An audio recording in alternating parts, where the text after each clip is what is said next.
Olá pessoal, essa é a nossa última aula de revisão. Lembraremos o que é gráfico e curvas de nível de funções de n variáveis reais e faremos algumas revisões a respeito de continuidade lá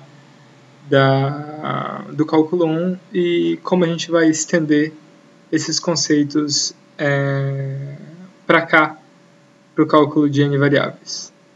Foco na vinheta. Todo sabadão eu tenho que partir. E os amigos, profissão perigo. De Glock na cinta, o ritmo é assim. Eu vou pro bar. Ok.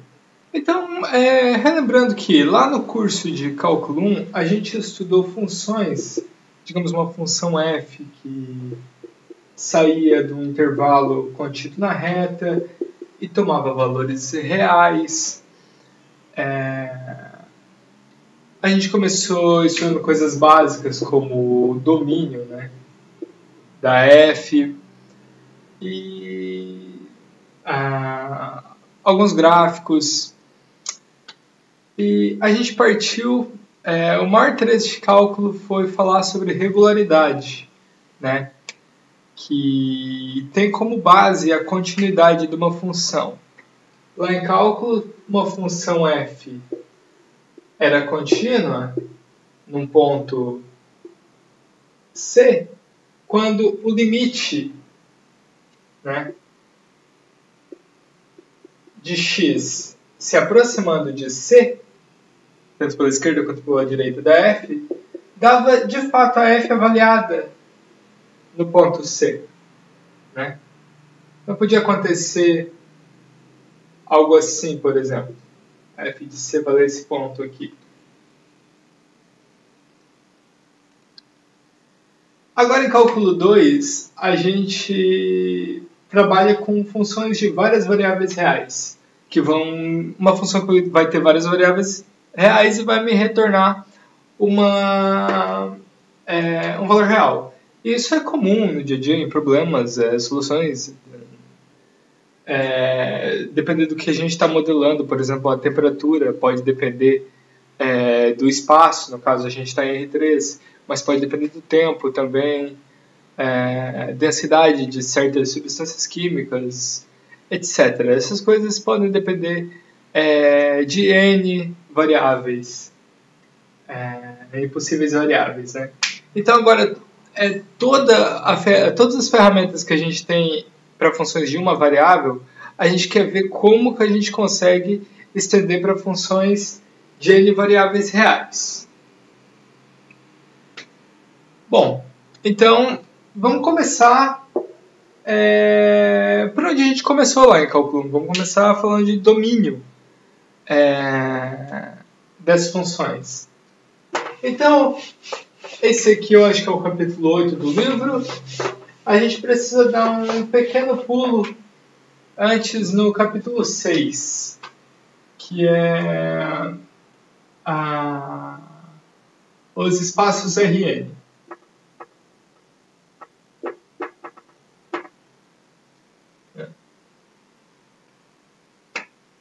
A gente quer falar dos conjuntos de definição das nossas funções, né?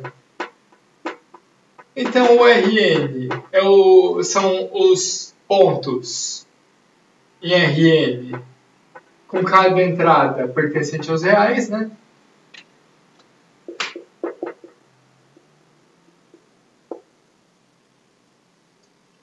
E os clássicos que a gente conhece, né? Lá de cálculo 1, a reta é x, tal que x pertence aos reais. O R2, clássico, né? Que é os pontos x, y, tais que o x e o y pertencem aos reais. O R3, né, são os pontos x, y, z, tais que x, y, z pertencem aos reais, e assim vai, né? E agora o R4, daí a gente já começa a usar essa notação. Né?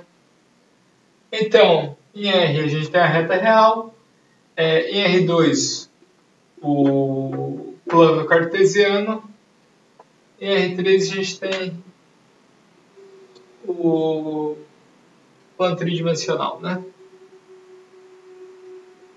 Então a gente já está bastante familiarizado com esses três. Só que tem uma pequena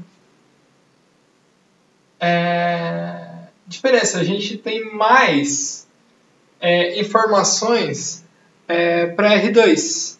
Né? Perdão, a gente tem mais informações para R1. Mais familiaridade, mais estudo. E coisas que não são assim tão triviais de pensar para a dimensão maior. Como, por exemplo, vamos relembrar o conceito de continuidade. Tá, uma F, eu vou botar em reais, né? Então a gente vai botar o espaço inteiro. Uma F em R1, né? É contínua.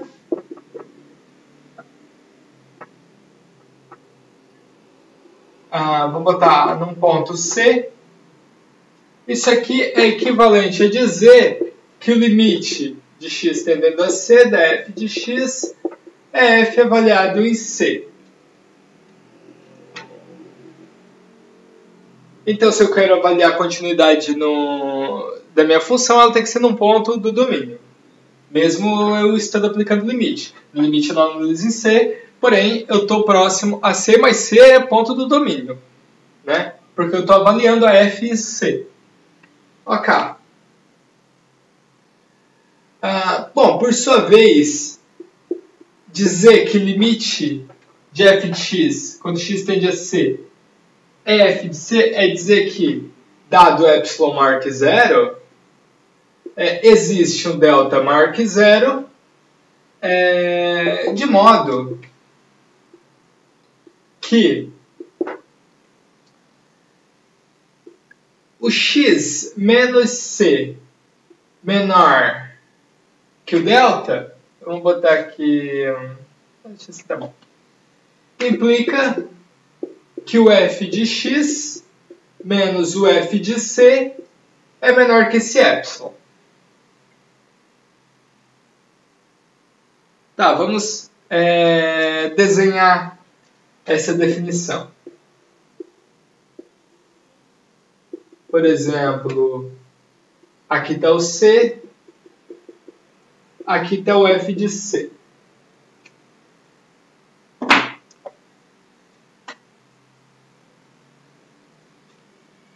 Então, passo importante aqui.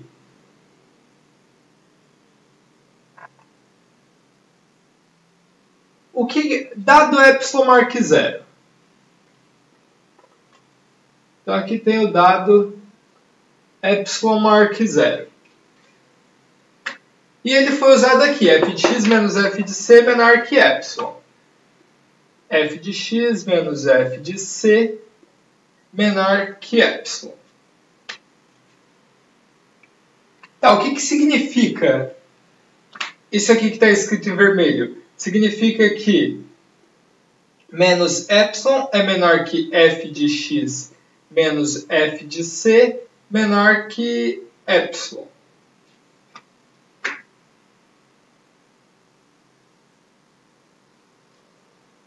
E eu posso rearranjar, né, jogar o f de C para ambos os lados. Vai ficar f de C menos epsilon menor que f de x menor que f de C mais epsilon.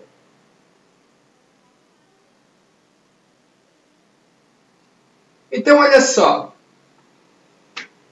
Aqui tem o ponto f de C. Aqui, o f de C, acrescentei um valor epsilon. E aqui, o f de C menos o epsilon. Então, quando eu falo que isso aqui acontece, eu estou dando uma região em torno do ponto f de C. Né? Então, relendo a definição. F é contínua se, dado epsilon maior que zero. Bom, Então, quando eu dei epsilon maior que zero, o que aconteceu? Eu dei uma região aqui em torno do f de c. O f de c menos epsilon, o f de c mais epsilon. Ok? Foi isso que aconteceu. Continuamos lendo a definição. Existe um delta maior que zero. Vamos fazer a mesma coisa para esse delta. Existe o delta maior que zero, de modo que, olha só, x menos c menor que delta. Isso aqui é mais fácil de entender até. X menos c menor que delta, né? O x menos c significa o quê? Mesma coisa que aqui. Vai ficar que c menos delta menor que x, menor que c mais o delta. Então, olha só. Dada uma região vermelha envolvendo o f de c, existe uma região azul que envolve o c, de modo que a avaliação de todo mundo dessa região azul cai dentro da região vermelha. Né? O F quer ver? F de x azul, espero que dê para enxergar a cor, ele é vermelho.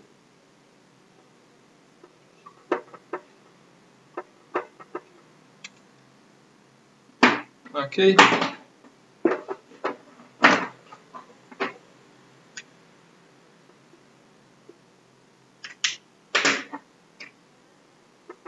Ele cai dentro da região vermelha. Então esse era o conceito de continuidade lá de cálculo 1.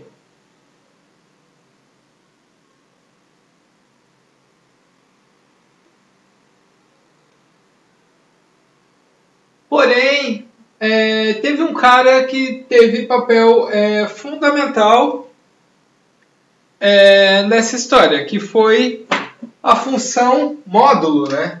Ela apareceu aqui e ela apareceu aqui, né? Porque ela nos serviu para falar sobre distância, né? Falar em continuidade, surge a necessidade de distância instantaneamente.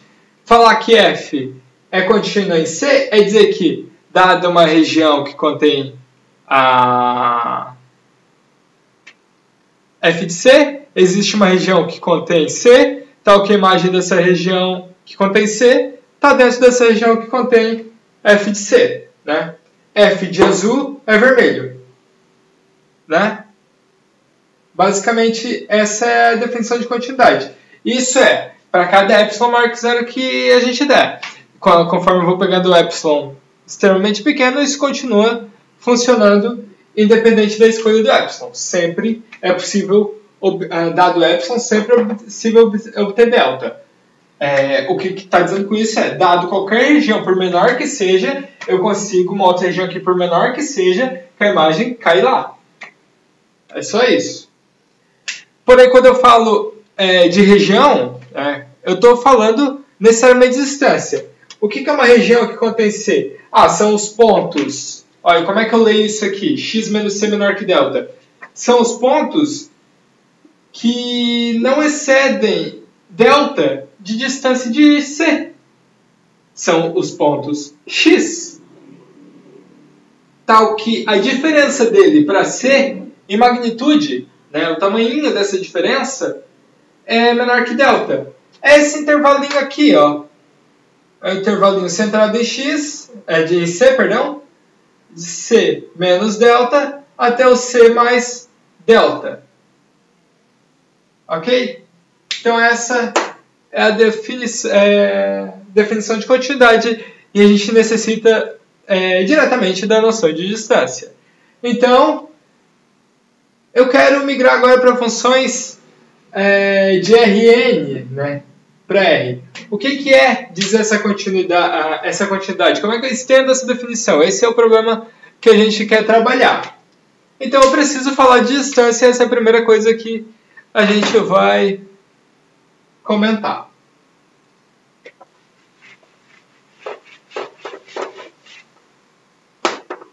Então, para quem fez o curso de álgebra linear, né, está acostumado com a noção de norma. Quem não fez, tudo bem, vai entender depois. Isso que eu vou falar. Mas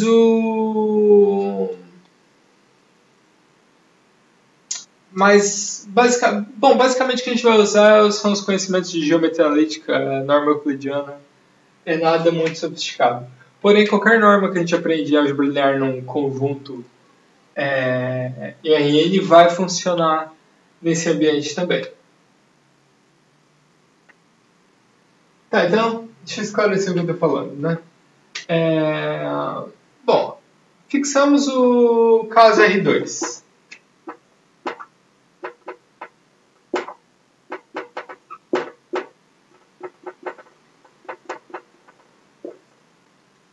XY, tal que x e y pertence a R.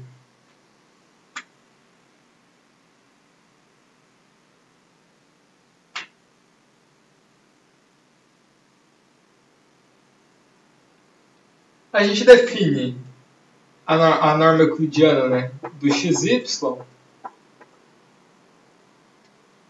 como sendo a raiz de x ao quadrado mais y ao quadrado.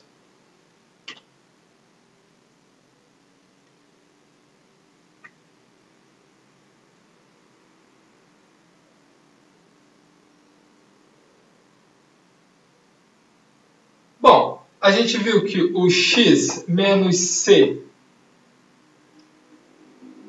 menor que delta era equivalente a esse intervalinho, né? C menos delta, C mais delta.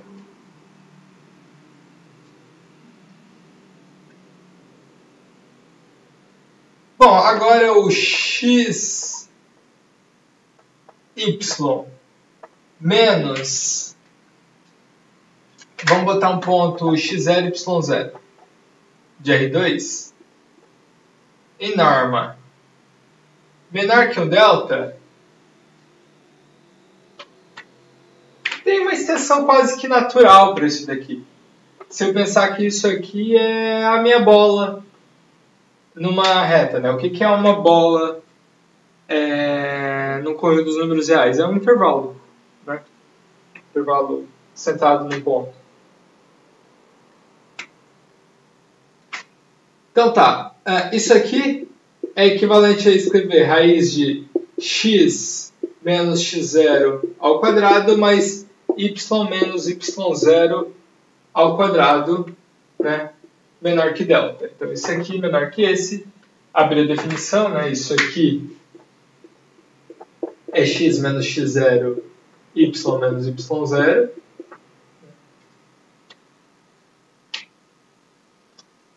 E isso aqui, posso escrever assim, é o x menos x0 ao quadrado mais y menos y0 ao quadrado menor que delta ao quadrado.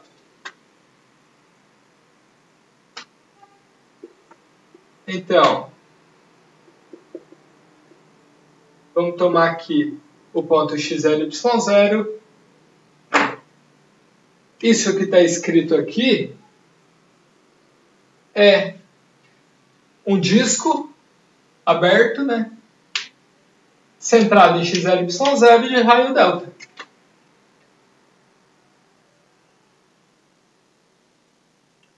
Esse também aqui sendo delta.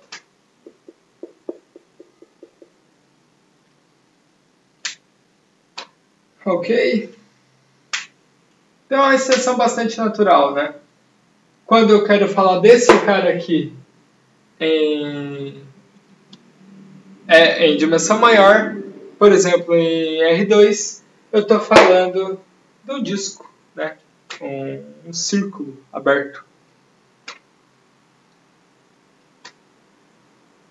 Bom, lógico que a mesma vale para R3, né? Se eu considerar x, y, z em norma igual a raiz de x quadrado mais y quadrado mais z quadrado. E daí aqui eu teria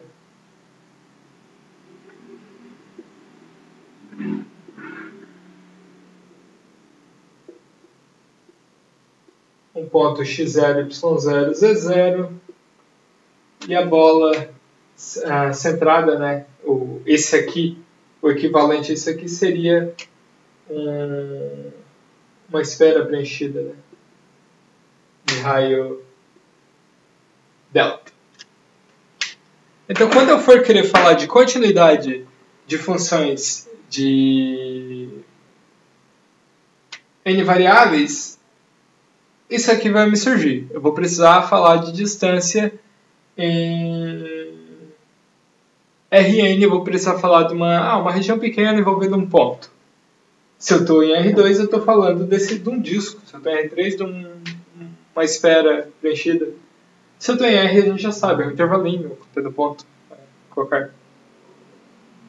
Ok? Tá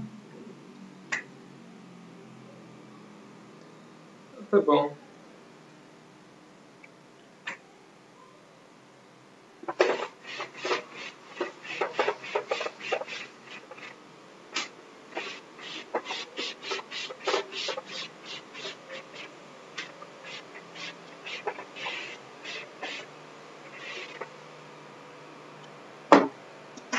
Vamos ver aqui. Funções de duas variáveis reais e valores reais.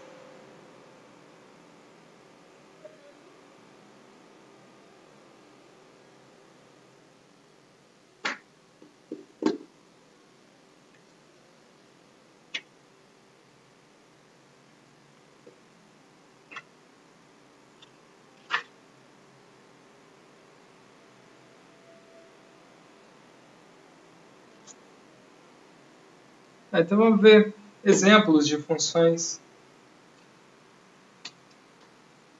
de Rn. Bom, o que a gente vai fazer aqui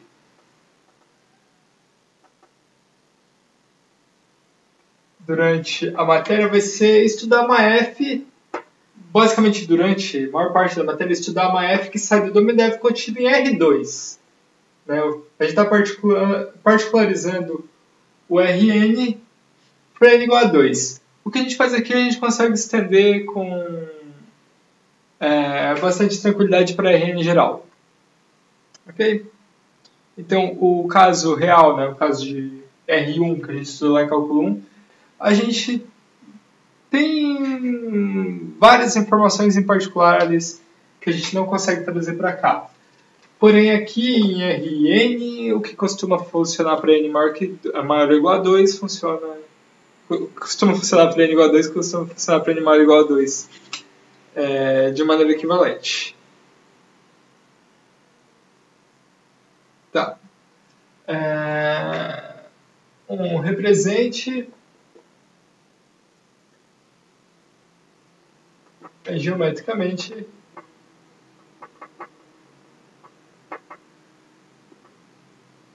domínio de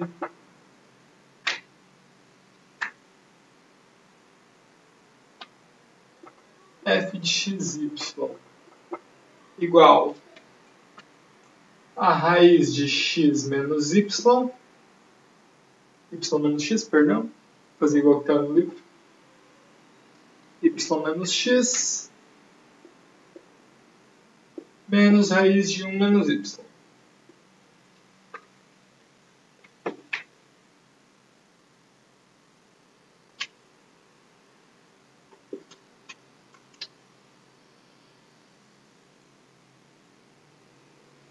Ok? Então tá. As condições que eu preciso é que o y menos o x seja maior ou igual a zero e que o 1 menos o y seja maior ou igual a zero. Óbvio, porque eles estão dentro de raízes, e dentro de raízes eu só posso avaliar, até a gente sabe, valores maiores ou igual a zero. Tá, então, esse primeiro aqui é equivalente a dizer que y tem que ser maior ou igual a x. E esse outro aqui está me dizendo que 1 tem que ser maior ou tem que ser igual a y.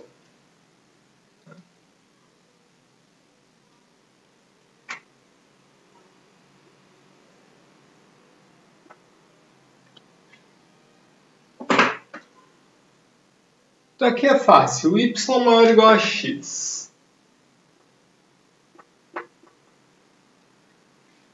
Tá, eu quero onde é maior ou é igual. Onde que é igual? Bom, y igual a x é essa reta aqui. Y igual a x. Agora, onde que é maior? Bom, ou é desse lado ou é desse lado. Igual é essa reta. Então, eu pego um ponto qualquer. Por exemplo, o x igual a 1 e y igual a 0.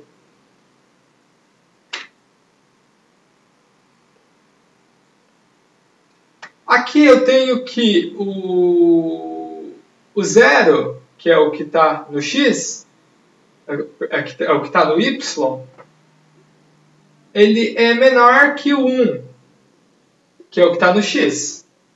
Então, os pontos do lado de cá são os pontos onde y é menor que x. Eu quero onde é maior. Então, eu estou desse lado aqui. Os pontos desse lado aqui são os que me interessam segundo esse item. Agora aqui, 1 maior ou igual a y. Onde que eles são iguais? Y igual a 1, né? É essa reta constante aqui, y igual a 1.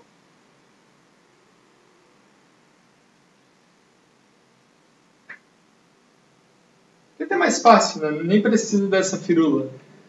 Os pontos acima dessa reta têm coordenada y, obviamente, maior que 1, né? E os pontos abaixo menores que 1. Então, eu quero os pontos que 1 seja maior. Então, os pontos abaixo. A condição, essa condição aqui, 1 maior ou igual a y, está descrita aqui. Então, aqui está representado geometricamente o domínio, né?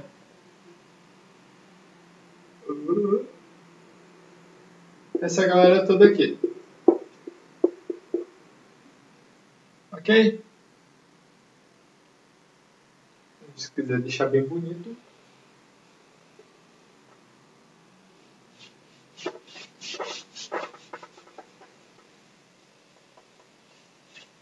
Assim, né? Moleza. Deixa eu pegar um outro exemplo.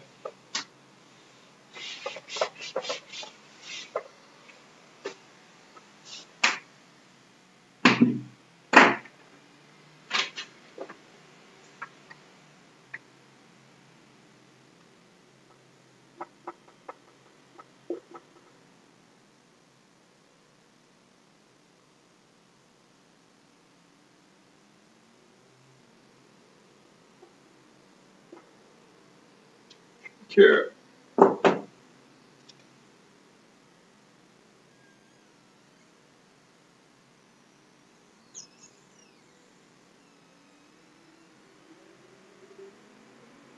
Ok, então, novamente, mais um exemplo bastante bobo, né? Eu preciso que x ao quadrado menos y seja maior ou igual a zero. Eles podem ser igual a zero, tudo bem.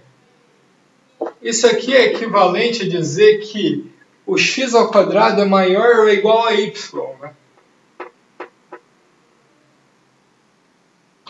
Então, lá vamos nós.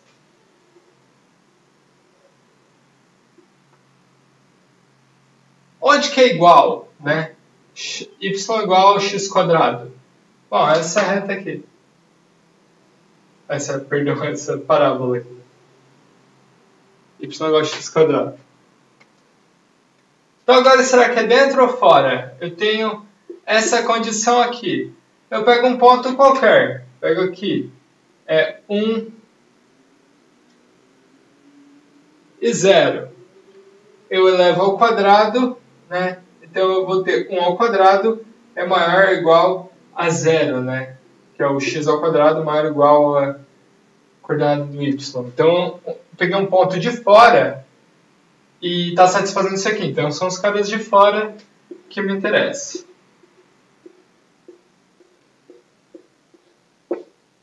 Esse aqui é o domínio da minha função. Todo mundo que está fora dessa parábola. Bem facinho, né? Deixa eu ver se tem mais alguma coisa.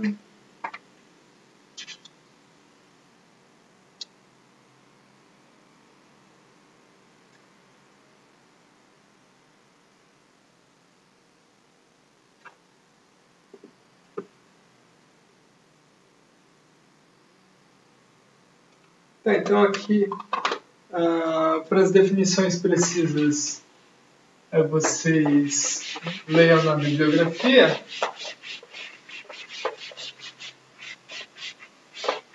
Ou no caderno, né? Eu já passei isso.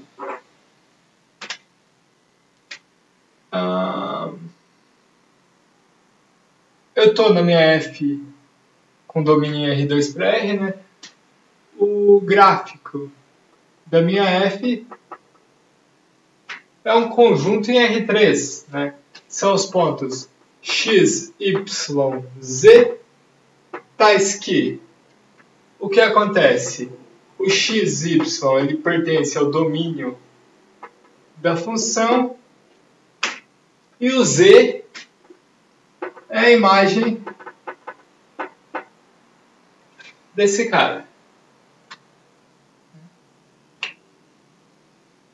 Então a gente tem gráfico, né, visível, né? Definição desse gráfico, ele se estende para qualquer dimensão, porém ele é visível só nos casos onde o nosso domínio está em R1, né, ou em R2. Porque a partir daí eu caio em R4. Né? Se eu botar mais uma variável nessa conta, eu caio em R4. Ok? Beleza, né? De boas. Tá, alguns gráficos conhecidos. O f de xy, vamos botar x quadrado mais y quadrado.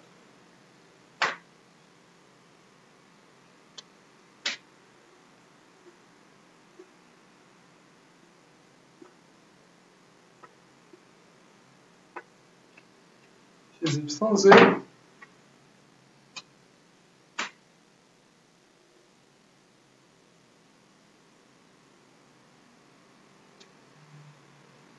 eu tenho um paraboloide, né? Paraboloide elíptico. Então, pão de açúcar de cabeça para baixo. Esse aqui é o gráfico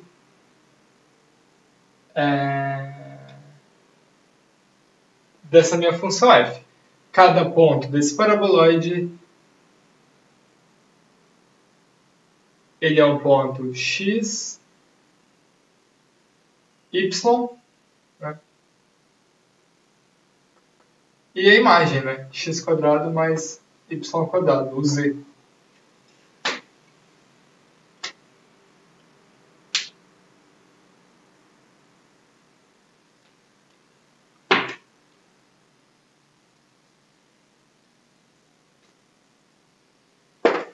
Outro exemplo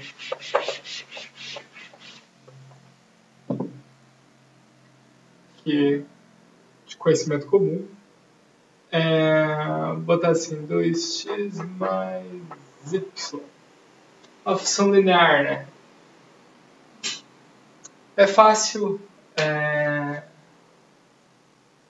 quando a gente vê como gráfico, né? Se isso aqui é um z, né? Z igual a f de xy. z igual a 2x mais y, isso que a gente tem na cabeça que é um plano, né? Só relembrar a equação do plano. Espero que vocês aproveitaram o tempo que tiveram extra aí para fazer isso. Ok. Bom, então o gráfico desse cara daqui, como a gente pode ver, é um plano, né? E a gente consegue desenhar ele.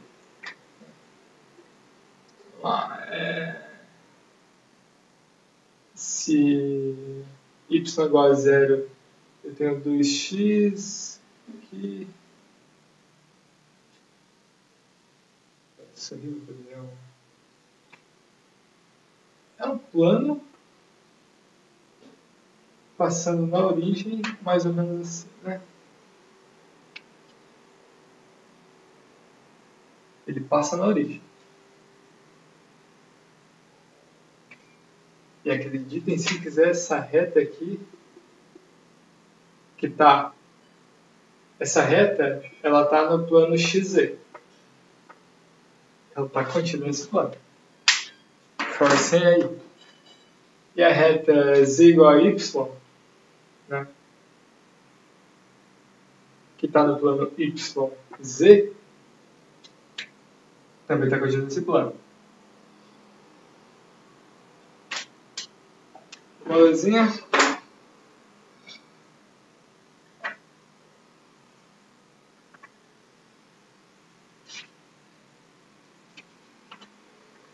Então vamos falar das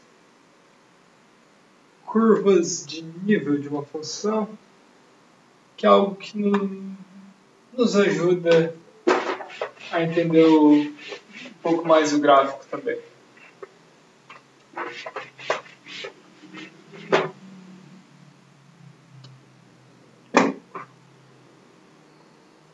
As curvas de nível.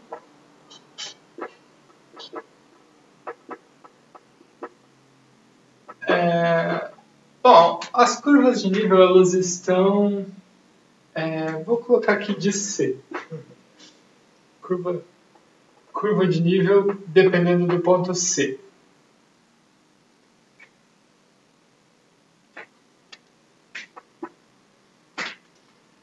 Ela está no domínio da minha função f. Deixa eu botar aqui. C. Ela é formada pelos pontos x, y, tais que o f de x, y é igual a C.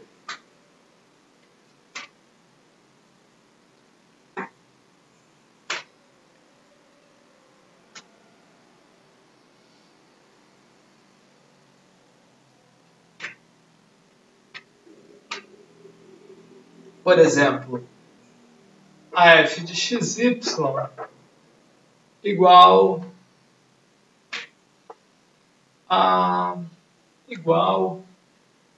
mesmo exemplo, x quadrado mais y quadrado, né?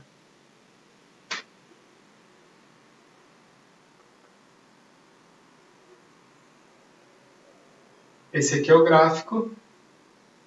E se eu pegar, por exemplo, o que representa o C nesse contexto? Ele é basicamente o plano Z igual a C, né? Então, o plano Z igual a C é um plano paralelo ao plano XY com altura C, né? Em particular, o plano XY é o plano Z igual a 0, né? Então, digamos Z igual a 1. Eu escolhi f de C igual a 1. Eu vou interseccionar com esse plano aqui, vai me surgir essa curvinha aqui, né? O gráfico da minha função com esse plano vai me surgir aquela curvinha ali.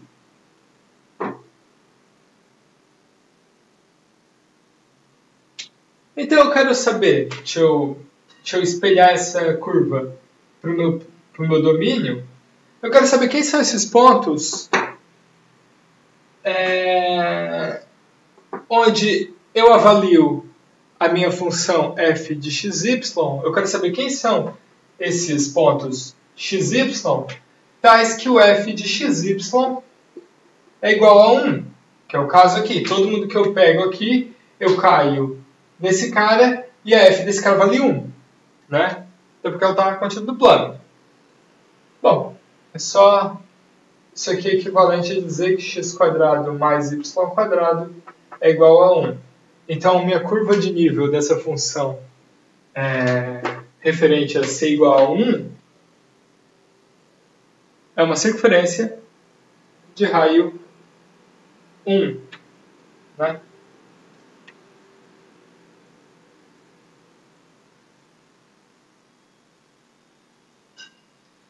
Se eu quiser, por exemplo, 4, né?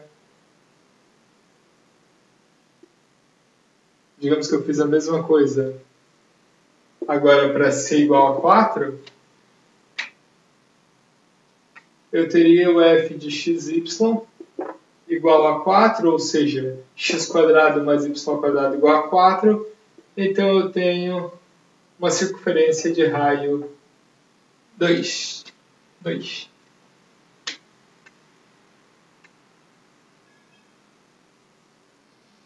Beleza?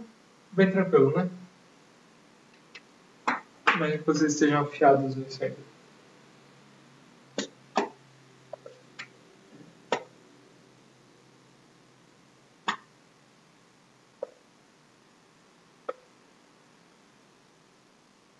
Ok, então mais um exemplo.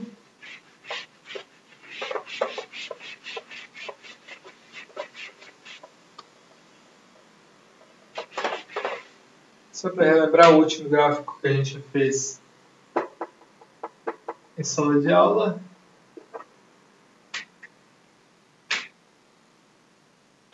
Dá até para chamar de gráfico pré-apocalíptico.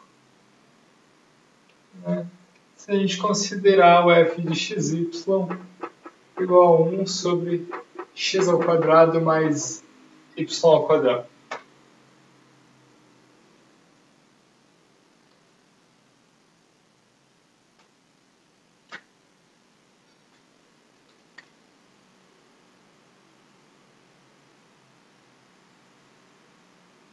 Esse gráfico ele é tipo lá em cálculo quando a gente via esse daqui, né?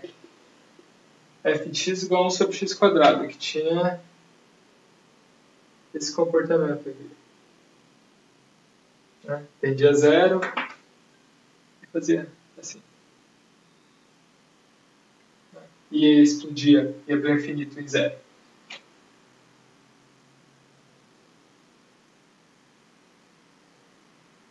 Ele é basicamente esse cara aí, só que ele é rotacionado, né? Esse cara aí é rotacionado. Esse aí é o gráfico. Bom, eu enxergo assim. Vocês enxerguem como quiserem. Ninguém é obrigado a enxergar assim. Enfim, então vamos. Por exemplo, vamos desenhar um gráfico bem aqui.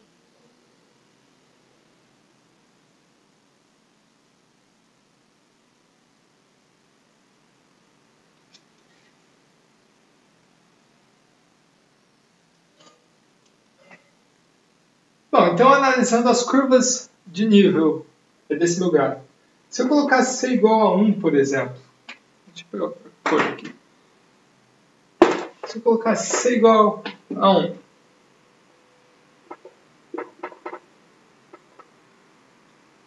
então f de c, ou f de xy, igual a 1, implica que 1 é igual a 1 sobre x² mais y². Que implica, né, que x² mais y² é igual a 1. Deixa eu fazer direto assim. Se f de xy igual a c, implica que c é igual a 1 sobre x² mais y², que é equivalente, né, na verdade, a dizer que x² mais y² é igual a 1 sobre c.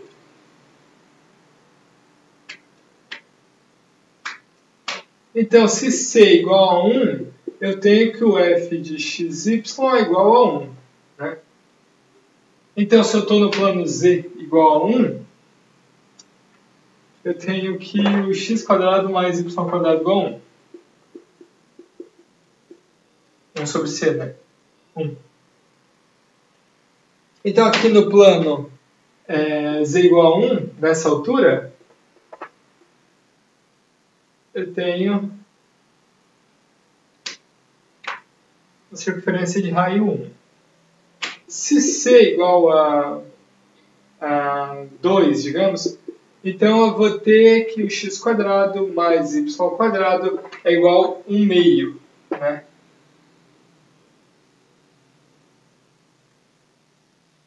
Então aqui eu vou ter em 2 é uma circunferência de raio raiz de 2 sobre 2, né?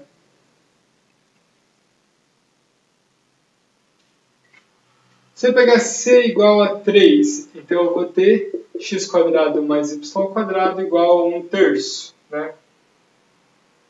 Então eu vou ter uma circunferência de raio 3. Se eu pegar c igual a 4, eu vou ter x² mais y² igual a 1/4. Então eu vou ter uma circunferência de raio 1 meio. Aqui em 4. Ficou bem bonito, né?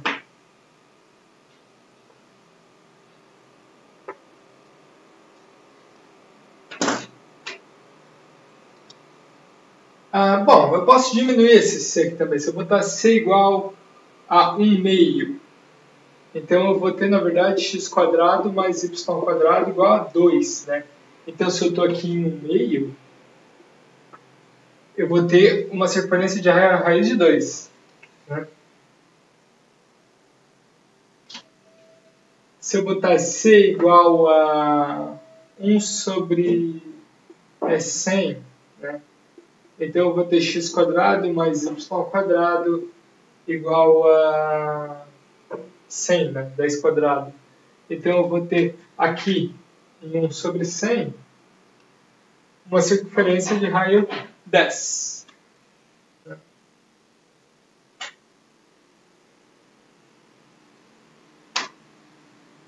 Bom, se eu fazer isso continuamente, né, para todo C, vai dar para obter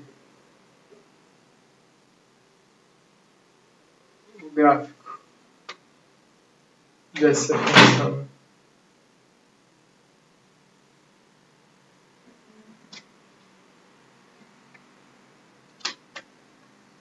No caso é algo assim.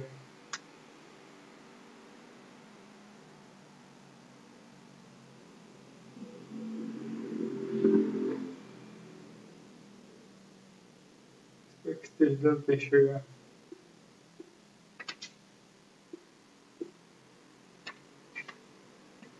Para entender um desenho assim tão bem.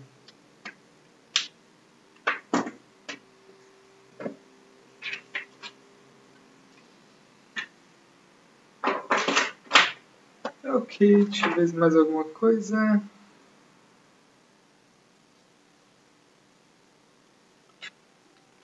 Bom, vou pedir para vocês revisarem o exemplo 8, né, que a gente fez em sala, que é da página 156, que é um exemplo bastante legal. Bem minha cara esse tipo de questão.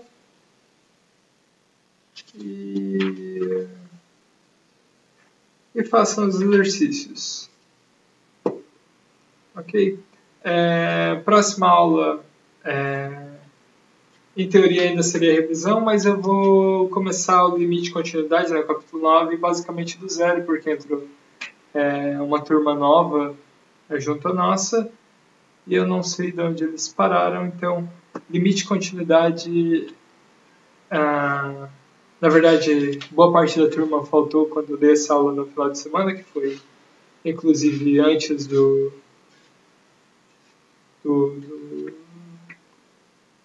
ter acabado o semestre, né, de ter interrompido o semestre. Então tá, eu retorno depois do nosso primeiro encontro com limite de continuidade. Ok? Espero que seja sucesso. Qualquer coisa me escrevam. Até!